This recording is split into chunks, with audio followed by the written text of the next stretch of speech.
The Texas sun was just beginning to dip, painting the sky in shades of orange and purple, but I didn't see any of its beauty. My eyes were glued to the tablet on my porch table, the live feed from the gate camera playing on a loop. My heart, old and tired, was pounding against my ribs like a trapped bird. A truck, a blur of faded red and dust, kicking up gravel as it tore down my private road toward the county highway. It was too fast, too purposeful. Nobody who belongs here leaves like that. My finger, calloused and speckled with age, tapped the screen. I rewound the footage, then zoomed in. The image pixelated, a mess of digital squares. I held my breath. There, on the tailgate, snagged on a piece of rough metal, was a flutter of white and color. I zoomed in again until the image almost broke apart. It was a handkerchief, small, linen, embroidered in one corner with a clumsy, perfect daisy. My granddaughter Lily made it for me last summer. Her tiny tongue poked out in concentration as she pushed the needle. "So, you don't get lonely, Grandpa," she'd said. I kept it on my nightstand, a piece of her here with me. It was caught on Clint's truck. That no-good son of a gun who'd been eyeballing my land for months, talking about water rights and progress. He'd been in my house. He'd been in my room. He'd taken the one thing that wasn't mine to keep, but hers to give. A coldness settled in my gut, a feeling I hadn't known since Nam. It wasn't anger, not yet. It was a terrible, focused calm. The world on the porch, the creak of the swing, the chirp of the evening crickets, faded into a silent hum. I didn't say a word. I just stood up, the old wood of the porch groaning under my boots. I walked inside, the screen door slapping shut behind me. I moved past the empty living room, down the hall, to the locked oak cabinet by the fireplace. The key was on my ring. The click of the lock was loud in the quiet house. I reached in and wrapped my hand around the familiar cold stock of my Winchester. I loaded it, the click-clack of the mechanism, a sound I knew in my bones. Slinging it over my shoulder, I turned and walked back out onto the porch. I stood there for a second, looking out at the long, empty road where the dust was still settling. The tablet screen had gone dark. All that was left was the image burned behind my eyes, that little embroidered daisy, fluttering from the tailgate of a thief's truck heading God knows where. I was 72 years old, but some things you're never too old to set right. The sun was just starting to dip behind the Bitterroot Mountains, painting the sky in streaks of orange and purple, when the deputy's cruiser kicked up dust on my long driveway. I was on the porch, my fingers tracing the delicate stitches of my granddaughter's handkerchief, a field of embroidered wildflowers she'd made for me when she was 10. It was my anchor, the one thing that kept the panic from swallowing me whole since she'd vanished. Seeing that cruiser, a stupid, hopeful part of me thought they'd found her. But the look on Deputy Miller's face as he got out, hat in hand, told a different story. "Afternoon, Wyatt," he said, his voice too gentle. "We're checking GPS pings from her phone. Last signal came from the National Forest land, about 20 miles northeast of here." Northeast. That was vast, empty country. My country, once. The mention of it slammed me back 30 years to a time when the forest was a map I could read with my eyes closed. I was a young man then, a tracker for the Forest Service. My own little girl, my daughter, would come with me sometimes. And later, I taught her daughter, my sweet granddaughter, everything I knew. I can still see her, maybe 7 years old, her small hand in mine as we crouched by a creek. "Look here, Grandpa," she'd whisper, her voice full of wonder. "Deer tracks." "Not just tracks, kiddo," I'd say, pointing. "See how the edges are sharp? That means they're fresh, and the depth tells you how heavy the animal was. This one was moving slow, probably at dawn." She'd nod, her serious eyes studying the mud like it was a storybook. I taught her about the drag mark of a tired coyote, the scatter of pine nuts from a squirrel's feast, how to tell if a broken branch was from the wind or from something passing through. I taught her how to listen to the silence, because the forest tells you when something's wrong. The memory faded, leaving me back on the porch with the deputy. The handkerchief was clenched tight in my fist now. "That's a lot of wilderness, deputy," I said, my voice rough. "You got a search team?" He shifted his weight, avoiding my eyes. "We're coordinating with the county, Wyatt, but with just a last known location that broad. It's like looking for a needle in a stack of needles. We've got no solid leads." No leads. The words hung in the cool mountain air. They had satellites and cell towers, but they didn't have the story the land could tell. They didn't know how to read it. As his cruiser disappeared back down the road, I looked out at the darkening tree line. The GPS gave them a dot on a map, but a dot couldn't tell them about the soft ground near the old logging trail where a footprint might hold, or which ridges a scared person might use for cover. Clint had taken her into that green sea, thinking it would hide him. But he didn't know I'd spent a lifetime learning its language. The deputy saw an empty puzzle. I saw the first page of a trail I already knew how to read. The gravel crunched under my boots like broken glass. I stood there on that lonely stretch of road, the same spot where my granddaughter's handkerchief, that little square of embroidered flowers she'd made for me, had fluttered from my pocket and vanished, along with the truck that nearly ran me off the shoulder. Sheriff Dawson had just left, the dust from his cruiser still hanging in the hot, still air. "Tire tracks, Wyatt," he'd said, tipping his hat back.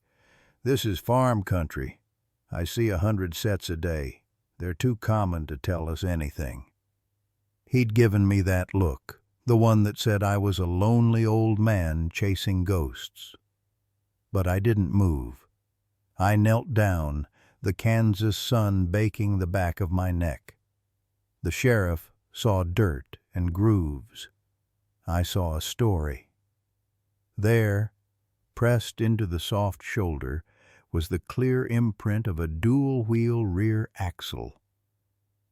And that's where I saw it. The pattern was off. The outer tire on the left rear had deep, clean tread, but right next to it, the inner tire's marks were faint, smooth, nearly bald. A mismatched set.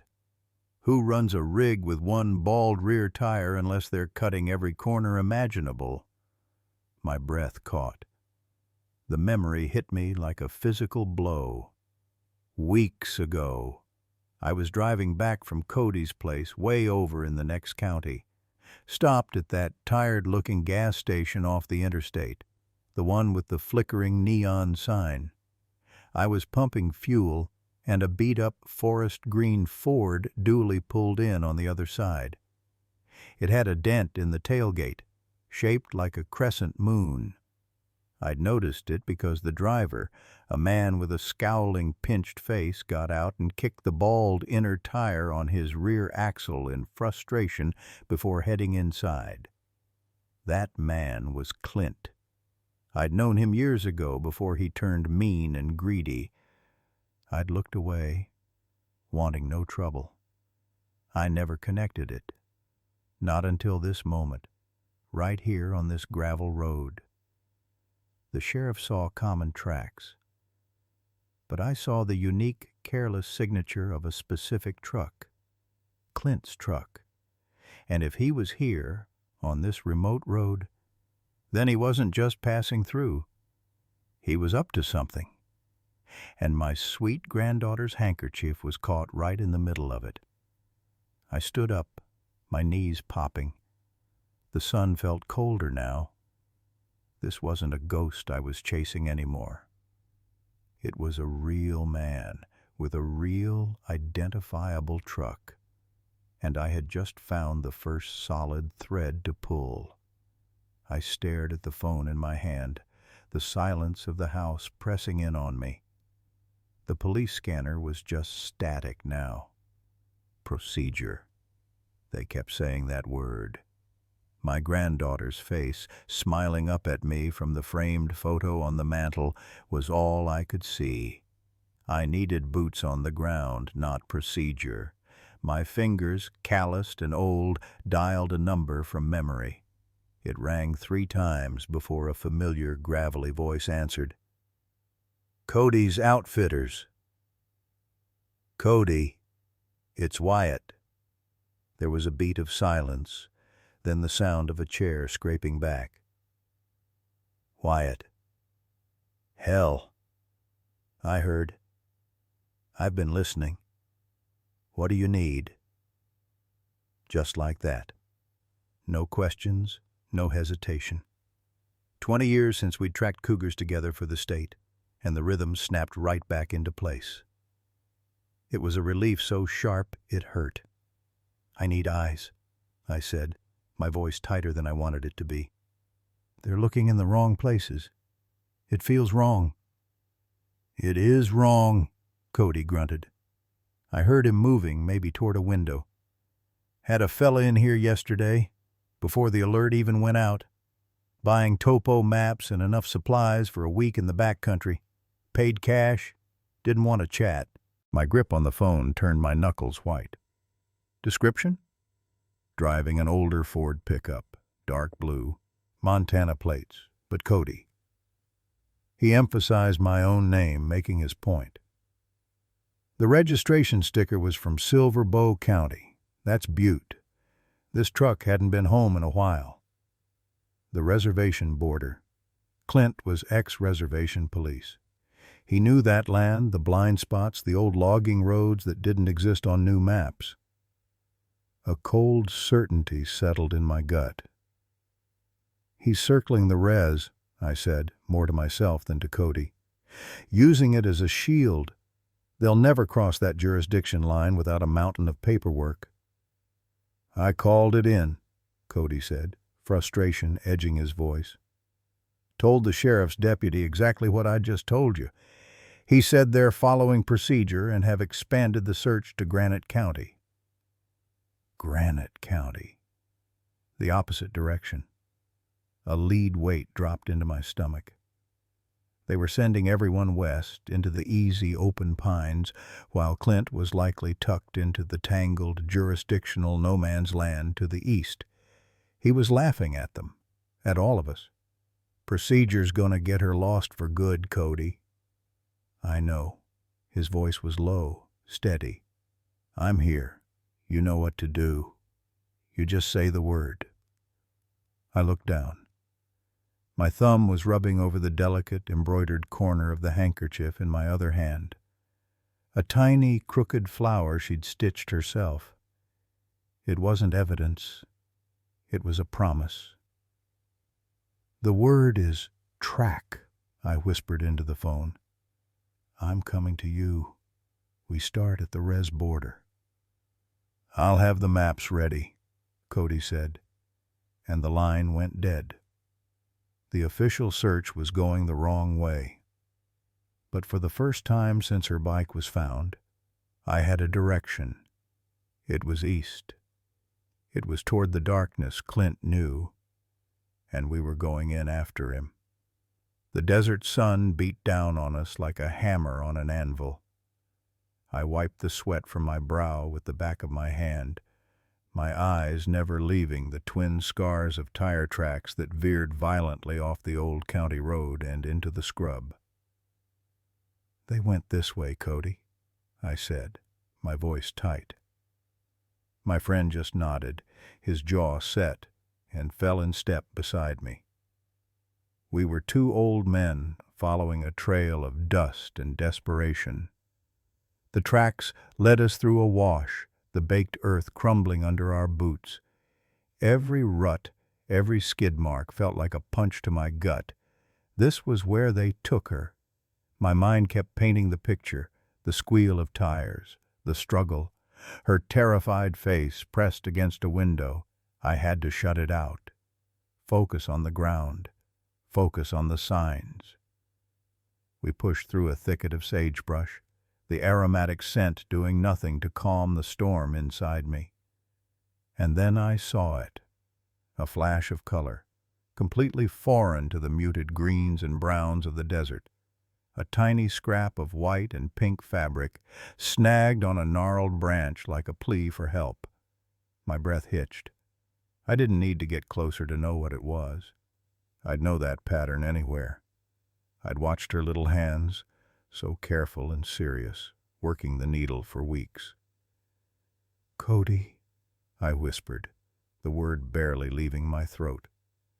I knelt, my knees popping in protest, and gently unhooked the fabric.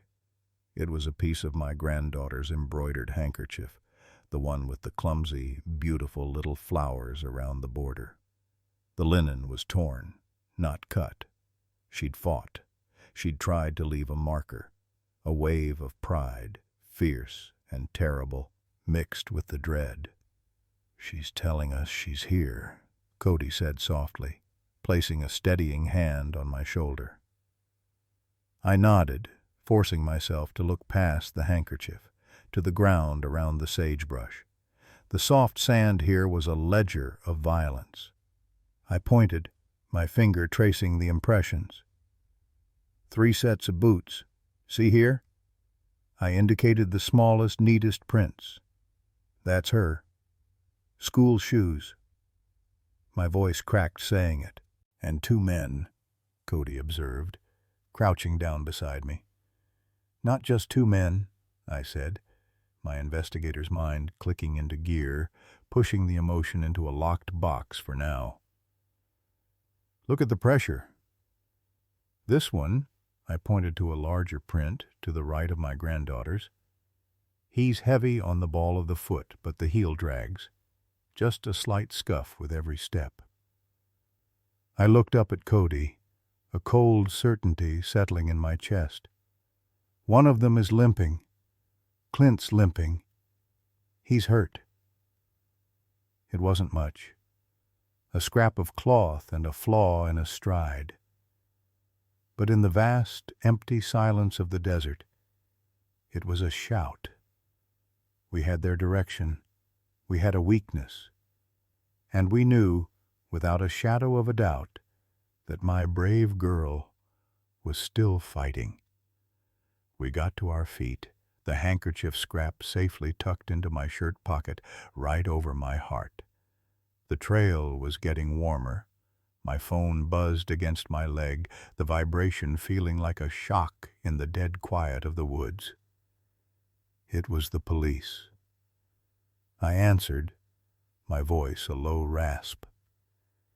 Cody watched me, his face pale in the dim light filtering through the pines. "We found the truck," the detective said, his tone flat. "Abandoned in a ditch about 50 miles east of here. It's clean. Too clean." My grip tightened on the phone. "A diversion." "Looks that way. They wanted you looking in the wrong place." I ended the call and just stood there, the cold air biting my lungs. 50 miles. All this time, the rage-fueled drive, the frantic search. It was for nothing. A sick, hollow feeling opened up in my gut. I looked down at the muddy ground, at the tracks we'd been so intently following. In my panic, I hadn't really seen them. Now I did. They were fresh. The edges of the boot prints in the soft earth were sharp, not weathered by rain or wind. Less than 3 hours old. My head snapped up, my eyes locking with Cody's. "They doubled back," I whispered, the realization hitting me like a physical blow. They're not ahead of us. They're here." We hadn't been chasing a ghost east. We'd been led on a chase, while the real trail was cooling right under our noses. The fury that came then was quiet, focused. It burned away the hollow feeling. Clint was smarter than I'd given him credit for, but he was arrogant. Arrogant men make mistakes. I started scanning the ground not for tracks but for signs of someone waiting, watching, pausing, and then I saw them. 3 cigarette butts tossed carelessly into a patch of brown ferns. Not just any cigarettes. They had a distinct faded blue band near the filter. I knelt, picking one up without touching the filter end. I knew this brand. It was a cheap, harsh smoke sold in a single dusty glass case at Old Man Brewer's trading post, a 30-minute drive deeper into the most remote part of the county. Nowhere else. Clint had been here.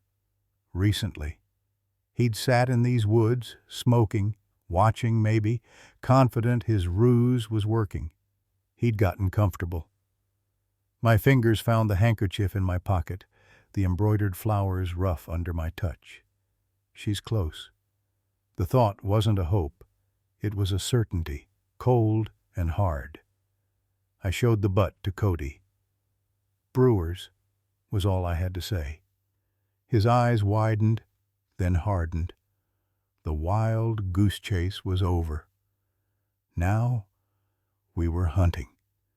And for the first time we knew exactly what trail we were on, and the scent was so fresh I could almost taste the stale smoke in the air.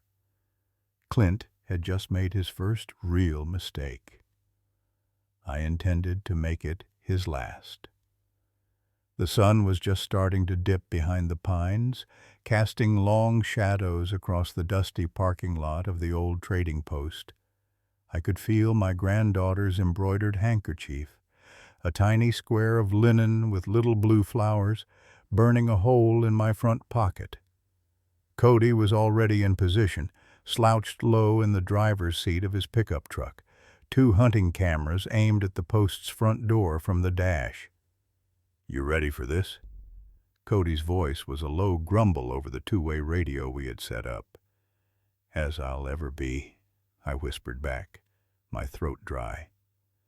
I took a deep breath, pushed open the truck door, and walked into the store. The bell above the door jingled. The place smelled of old wood, leather, and coffee. The clerk, an older man named Dale, who knew everyone's business, looked up from his ledger. "Wyatt, haven't seen you in a spell. Need some ammo?" "Not today, Dale." I tried to sound casual, leaning against the counter. I pulled the handkerchief from my pocket, making a show of smoothing it out. "Actually, I was hoping you could help me. Found this while I was hiking up near the old Ridge Trail last week. Pretty little thing. Figured someone might be missing it." I held it up. The embroidery caught the light from the window. Dale adjusted his glasses, peering at it. "Can't say I recognize the work. Nice stitching, though. A shame to lose it." "Sure is," I said, my heart hammering against my ribs. I folded it carefully, making sure the motion was slow and visible to anyone who might be watching from the rows of canned goods or the rack of flannel shirts. "Well, if you hear of anyone asking, you let me know. I'll just leave it with you for safekeeping." I placed it on the counter. "Will do, Wyatt." I gave a nod and walked out, the bell jingling again behind me. Every step back to Cody's truck felt like a mile. I slid into the passenger seat, the door clicking shut with a sound that seemed too loud in the quiet evening. "He took the bait?" Cody asked, his eyes fixed on the trading post door through his binoculars. "He's got it," I confirmed. "Now we wait." And we did. The hunting cameras were silent sentinels, their little red lights glowing in the dim cab. Minutes ticked by, each one stretching out. I watched a chipmunk scurry across the gravel. I watched the light change. Just as I was starting to think it hadn't worked, Cody stiffened. Vehicle. Coming slow. An older, boxy sedan, dust-covered, pulled into the lot. It didn't park near the other cars. It stopped off to the side near the tree line. The driver's door opened and a man got out. Even from this distance I could see it. The hitch in his step, the slight favoring drag of his right leg. A limp. Clint. He stood for a moment, scanning the lot, his gaze sweeping over our truck without stopping. Then he turned and walked toward the trading post, his uneven gait unmistakable. The door swallowed him, the bell announcing his arrival. My hand tightened into a fist on my knee. That's him. Cody just nodded, a grim smile on his face. The cameras were rolling. The trap was sprung. Now we just had to hear what he said. My heart was hammering against my ribs like a trapped bird as I stood in the dusty parking lot of the old trading post. The late afternoon sun was blinding, but I kept my eyes locked on Clint, who was leaning against his truck with that same smug, easy smile. "You've lost your mind, old man," Clint said, spreading his hands wide. "I don't know what you're talking about. I was just picking up some feed." That's when I saw Cody's truck pull in, followed by Sheriff Miller's cruiser. The sight of that official car gave me the final shot of courage I needed. Cody gave me a sharp nod from his window. He'd made the call, just like we'd planned. The sheriff stepped out, his boots crunching on the gravel. "All right, Wyatt. Cody says you've got something urgent. What's this all about?" "It's about my granddaughter," I said, my voice steadier than I felt. I pointed a finger at Clint. "He took her." Clint laughed, a dry, humorless sound. "This is ridiculous, Sheriff. The man's grieving, and he's inventing villains. I feel for him, I do, but these are serious accusations." I didn't say another word to him. Instead, I reached into my jacket pocket and pulled out the folded photographs. My hands were trembling, but I smoothed them out and handed them to Sheriff Miller. "These were taken out by the old creek bend, right where her bicycle was found. Look at the tire tracks." The sheriff squinted at the pictures, then looked at the ground, then back at Clint's truck. I stepped closer, pointing. "See that wear pattern? The left rear tire. It's bald on the outside edge, but the inner tread is deep. It's unique, like a fingerprint." I then pointed directly at the tires on Clint's truck. "And it's a perfect match for those right there." Clint's smile finally vanished. His eyes darted from the photos to his own tires, and a flicker of panic broke through his cool mask. That's circumstantial. Lots of trucks have worn tires." But Sheriff Miller was already moving. He walked past Clint, his hand resting on his holster, and peered through the passenger window of Clint's truck. His posture went rigid. "Clint," the sheriff said, his voice low and dangerous. "Who's that in your cab?" From where I stood, I could see a shadowy figure in the passenger seat. And then I saw a flash of color, a tiny embroidered corner of white cloth pressed against the window. My granddaughter's handkerchief, the one I'd watched her stitch her initials into. The world narrowed to that little square of fabric. Clint started stammering, his story unraveling faster than he could spin it. She's just my partner's kid. We're giving her a ride." But the lie was dead in the air.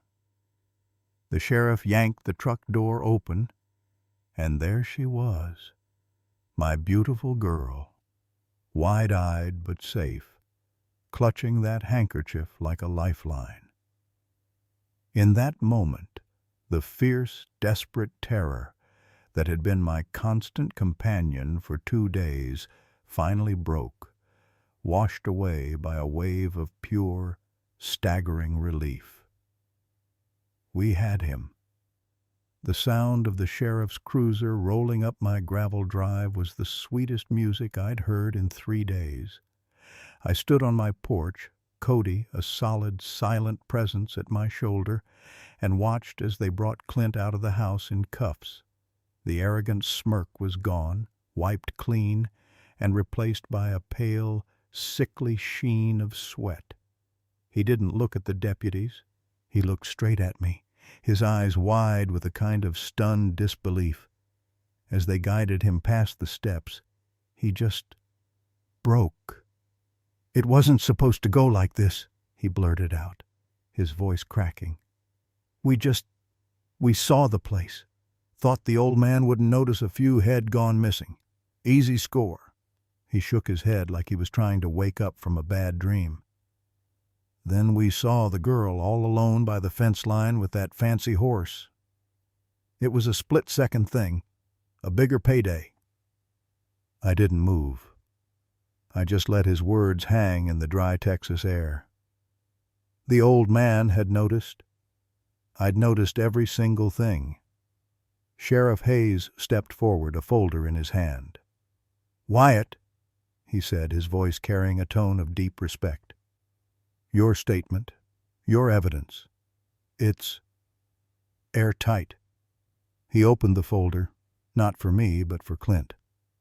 The boot print casts from the soft dirt by the irrigation ditch, perfect match to the tread on your work boots, still caked with that same red clay. The security camera from the feed store a mile down the highway caught the side of your truck, same dent on the fender, same missing hubcap, time stamped 20 minutes before the Amber Alert.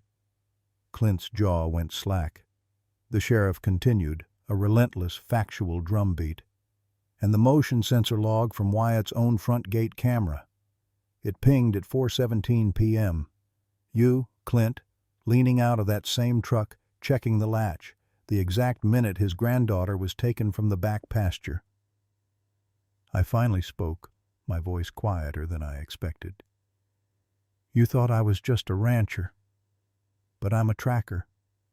I noticed the grass that's bent, the stone that's turned over, the silence where the birds should be." I reached into my pocket, my fingers finding the delicate linen of my granddaughter's embroidered handkerchief. It was safe now. She was safe. "You left a trail a mile wide, son." As they put him in the back of the cruiser, the fight finally drained out of him. He just slumped against the window, staring blankly ahead. The confession wasn't dramatic. It was the pathetic, crumbling end of a stupid plan. Cody let out a long, slow breath beside me. "It's over, Wyatt." I watched the car kick up dust down the long road, carrying that poison away from my land, away from my family.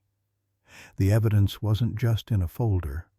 It was in the dirt, in the digital timestamps, in the perfect, undeniable story the land itself had told me.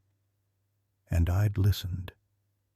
The sun felt warm on my shoulders, a good, honest warmth that soaked right into the bones. A month had passed, and the quiet here at the ranch pond had settled back into its rightful place, deeper and more peaceful than before. My line was slack in the water, and I didn't much care. The real catch was sitting right beside me on the old wooden dock, her small tongue poked out in concentration. My granddaughter was embroidering a new handkerchief. The white cloth was stretched taut in a little hoop on her lap, and her needle, guided by those careful fingers, was tracing the beginning of a blue jay's wing. She'd asked me what to put on it. "Something for right now," I'd said. "Not a memory, but a moment. This one." The gentle crunch of gravel made us both look up. Sheriff Miller's cruiser idled to a stop near the barn, and he walked over, taking his hat off as he approached. He looked older, a little worn around the eyes. "Wyatt?" He nodded, then tipped his head to my granddaughter. "Ma'am." "Sheriff," I said, keeping my voice low. The girl smiled shyly and went back to her stitching. He stood there for a minute, hands on his hips, looking out over the pond. "Came by to tell you," he started, then sighed. "We got the full forensics report back from the state lab on Clint's truck. Tire treads, soil composition. It all matched your pasture perfectly. The digital trails we were chasing, phone pings, bank records, they were just noise. The proof was sitting right there in the dirt the whole time, physical, plain as day." I just nodded, watching a dragonfly hover over the lily pads. I'd known it. The land had told me.